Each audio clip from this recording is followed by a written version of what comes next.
देख लिया ना नारायण, वैष्णवी को उसका मार्ग मिल गया।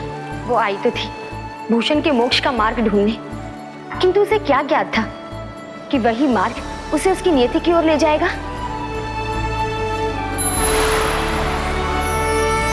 सत्य कहा आपने देवी लक्ष्मी। भूषण को मोक्ष का मार्ग दिखाने के लिए वैष्णवी जिन दीपों को प्रज्वलित करेगी, उन्हीं दीपों की ज्योति से उसे अपने भीतर की ज्योत का बोध होगा।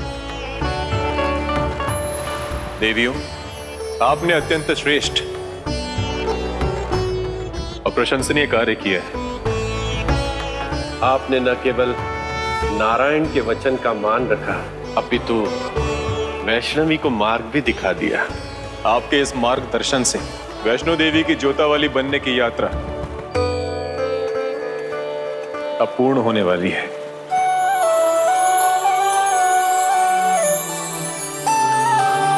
और उसी के साथ नारायण के देवोत्थान की शुभ घड़ी भी आने वाली है।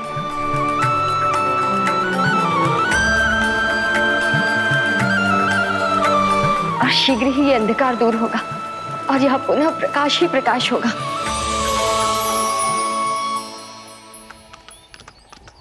सारथी रुको। क्या हुआ राजकुमारी जी?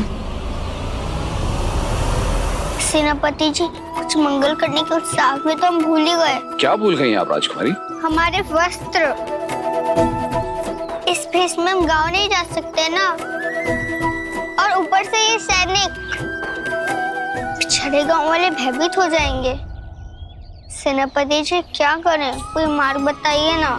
राजकुमारी जी, किसी ने हमें कहा था कि किसी मंगलकारी कार्य के लिए निकलो तो मंगल ही होता है। आप चिंता ना करें, इस समस्या का समाधान भी स्वयं ही हो जाएगा। निसंदेह समाधान होगा। वैष्णवी के मन से संपूर्ण सृष्टि जो जुड़ी है, उनके लिए सदैव मार्ग खुल जाते हैं। उन्हें कभी कोई नहीं रोकता। यदि उनका मन विचलित होता है तो संपूर्ण वातावरण विचलित हो जाता है। यदि वो दुखी होती हैं तो आकाश के अश्रु बरसने लगते हैं। उनकी एक मुस्कान मुरझाए हुए फूल को भी खिला देती है, नई उमंग, नया उत्साह जगा देती है। वैष्णो देवी स्वयं अपने उन अलौकिक शक्तियों से अनभिज्ञ है, जो उनकी इच्छा शक्ति से उनकी निकट प्रवाहित होती है। किंतु उनकी ये अनभिज्ञता भी अपने आप में मनमोहक है। इसलिए जब भी कोई समस्या खड़ी होती है, उसका निवारण स्वतः वैष्णवी के समक्ष आ जाता है। चलो सारथी। रुको वैष्णवी।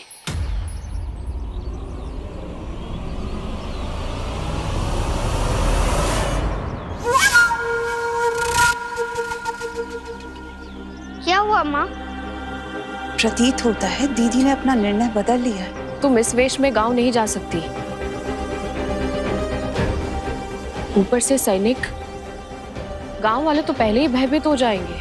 तुम युद्ध लड़ने नहीं, अपितु उस परिवार की सहायता के हेतु से जा रही हो। वो भी तो इन्हें देखकर भयभीत हो जाएंगे। कुछ करना होगा। हमारे मन की बात माँ को कैसे ज्ञात हो गई? किंतु क्या?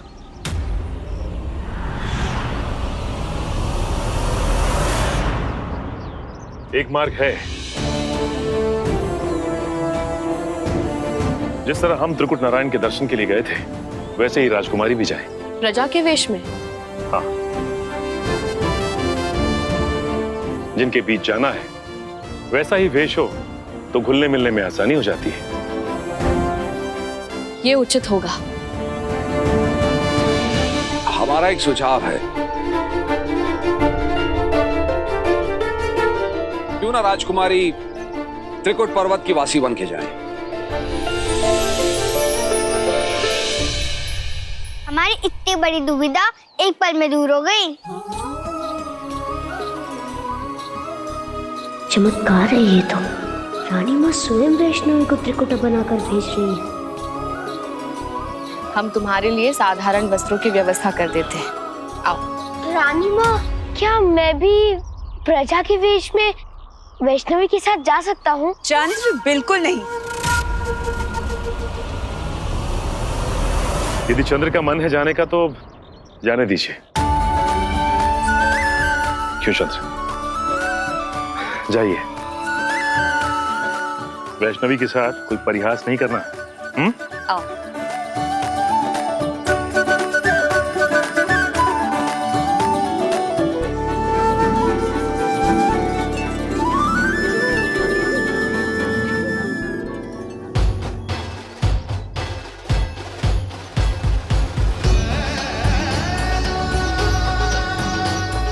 कितने सुंदर लग रहे हैं दोनों इन साधारण वस्त्रों में। स्वयं की पुत्री तक तो ठीक था, किंतु हमारे राजकुमार को भी रंक बना दिया। हाँ। आइए राजकुमारी जी।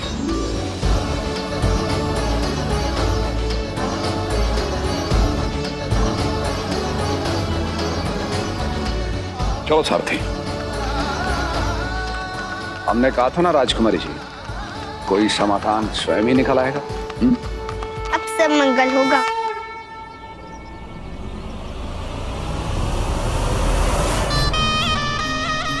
पंडित जी, क्या हो रहा है ये सब? महाराज रत्नाकर ने गांव वालों को पत्र लिखा है। अरे ये कैसे संभव हो सकता है? महाराज ने तुच्छ गांव वालों को पत्र लिखा? हाँ नहीं तो रे, आओ।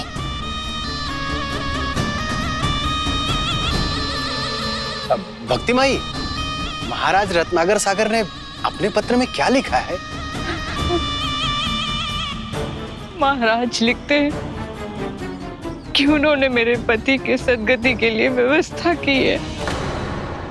अपने सैनिकों को उन्होंने दियों के साथ भेजा है, जो गांव से लेकर महल के विष्णु मंदिर तक दीप प्रज्वलित करेंगे।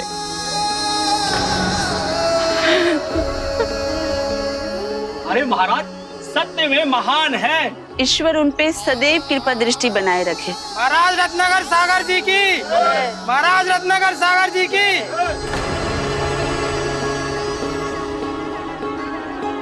किंतु ये समाचार महाराज तक कैसे पहुंचा? किसने बताया उन्हें? त्रिकुटा ने।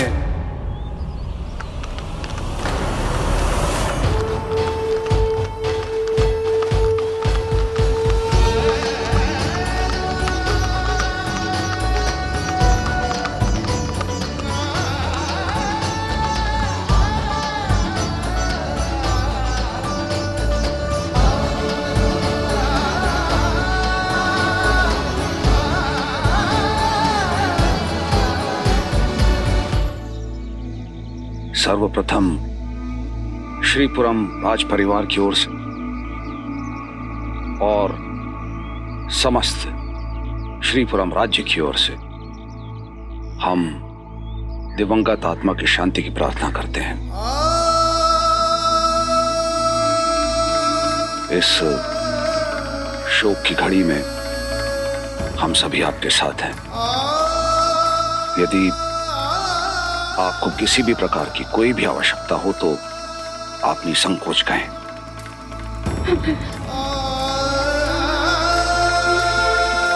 और रही बात कि महाराज को कैसे ज्ञात हुआ, तो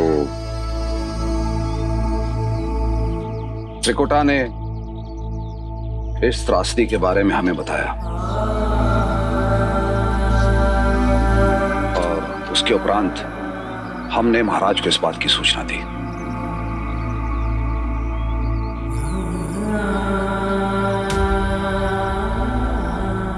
नहीं, माँ सत्य कहती हैं।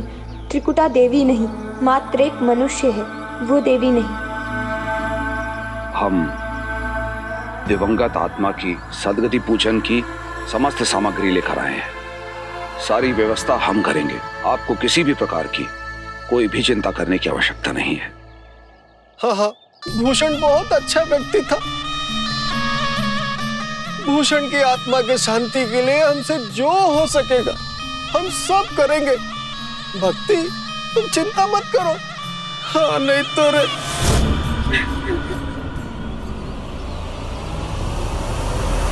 भक्ति माई, आप चिंतित ना हो। भूषण जी प्रभु की गोद में जाने वाले हैं। वो वहाँ बड़े प्रसन्न रहेंगे यदि आप यहाँ प्रसन्न रहेंगे। आपको यदि वो यहाँ रोते देखेंगे तो वो बड़े विचलित होंगे, उन्हें कष्ट होगा। इसलिए रोइए मत, सब मंगल होगा।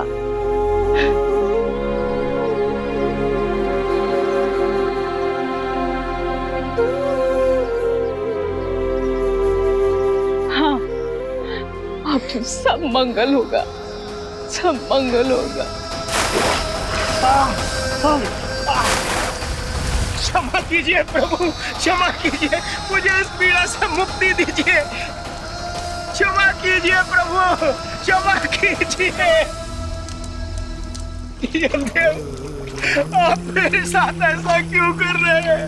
हमने कुछ नहीं किया भूषण, ये सब तुम्हारे ही कर्मों का फल है।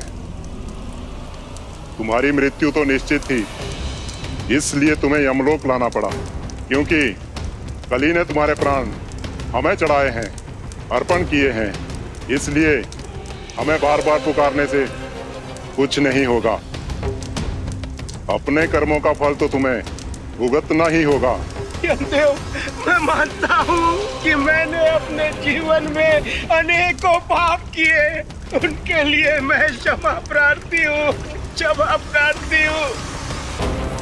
यमदेव, अगर मैं वापस जाकर ये सब कुछ ठीक कर पाता तो अवश्य करता, अपने पापों का प्रायश्चित भी करता। भूषण, हमारे वश में कुछ नहीं, किंतु हम ये कामना कर सकते हैं कि तुमने अपने जीवन में कुछ अच्छा किया हो और तुम्हारी प्रार्थना सुनी जा सके।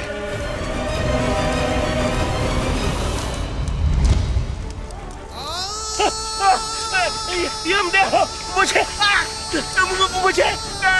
अंधकार में अकेला छोड़कर मत जाइए। यमदेव, दया कीजिए, कृपा कीजिए। यमदेव, यमदेव।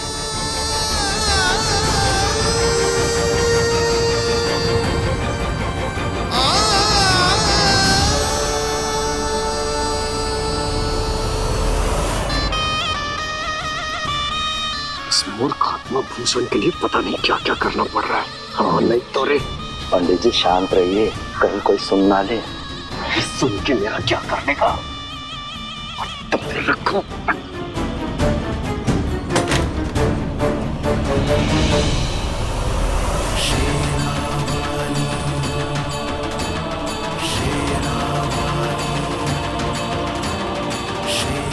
इन दीपों को ध्यान से ले जाइएगा। हमें इन्हें गांव से लेकर महल के मंदिर तक परिवृत करना है।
आप सबका स्वागत है।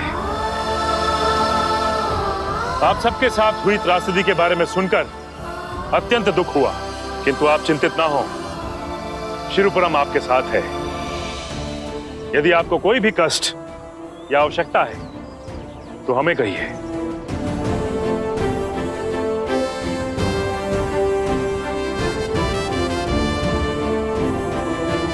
महाराज रत्नाकर सागर की जय। महाराज रत्नाकर सागर की जय। महाराज रत्नाकर सागर की जय। महाराज रत्नाकर सागर की जय।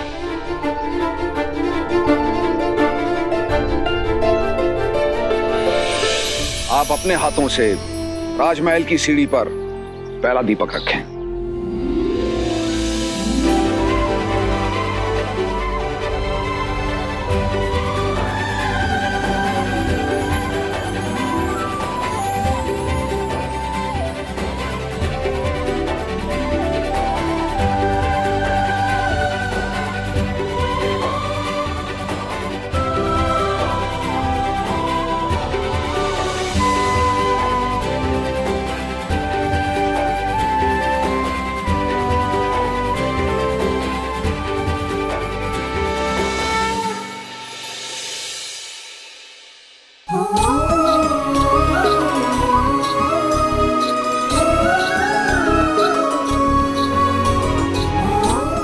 तेल लेकर अब तक आए क्यों नहीं? वैष्णवी, तुम यहीं ठहरो, मैं अभी आता हूँ। सारे दिए और बाती तो रख दिए हैं, किंतु तेल अब तक नहीं आया। आप चिंतित ना हो राजकुमार, तेल के पात्र गांव के बाहर रखे हैं। हम अभी किसी को भेजते हैं, वो पात्र लेकर आ जाएंगे। चाहे जितने दिए लगा लो, चाहे जितने प्रयत्न कर लो, ये लोकनाथ का लोक है। लोकनाथ चाहेगा तो दिए जलेंगे, लोकनाथ नहीं चाहेगा तो दिए नहीं जलेंगे। किंतु कैसे? अभी बताता हूं। जाओ वो घड़ा लेकर आओ।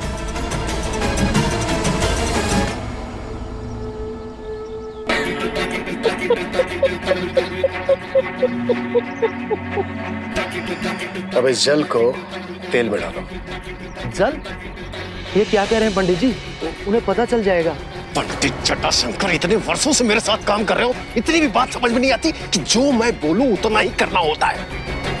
इस तेल में जल उतना ही डाला जाएगा ताकि अंतर ना पता चले, समझ गए? और वैसे भी ये लोग त्रिकुटा और राजा की भक्ति में इतने अंधे हो चुके हैं कि इन्हें अंतर पता चलने वाला नहीं है। और वैसे भी भावुकता में मनुष्य अपना विवेक, अपना मस्तिष्क, अपनी बुद्धि सब कुछ खो देता है।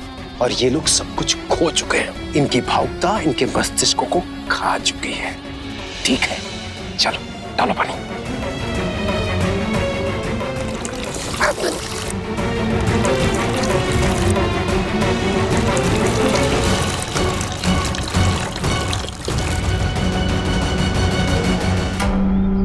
इस त्रिकुटा का संकट तो बढ़ता ही जा रहा है। मृत्यु के पूर्व इस भूषण ने पता नहीं उसे क्या बता दिया है। अगर इस त्रिकुटा ने गांव वालों के सामने मेरा भेद खोल दिया तो मुझे गांव छोड़ना पड़ जाएगा। कि मैं क्या करूं? त्रिकुटा भी तो मेरे साथ ऐसा कर रही है। मेरा परिवार कैसे चलेगा? मेरा घर कैसे चलेगा? लोग मेरे पास पूजा पाठ के लिए नहीं आ रहे। कोई बात नहीं, जाको राखे साइया, मार सके ना को, बाल ना बांका कर सके, जो जग बैरी हो।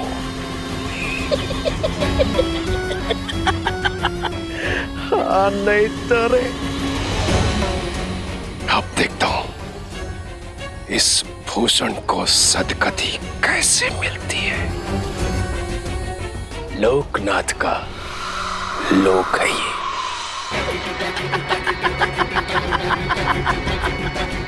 ए महिपाल, तेरा भी बना दूंगा मैं चौपाल।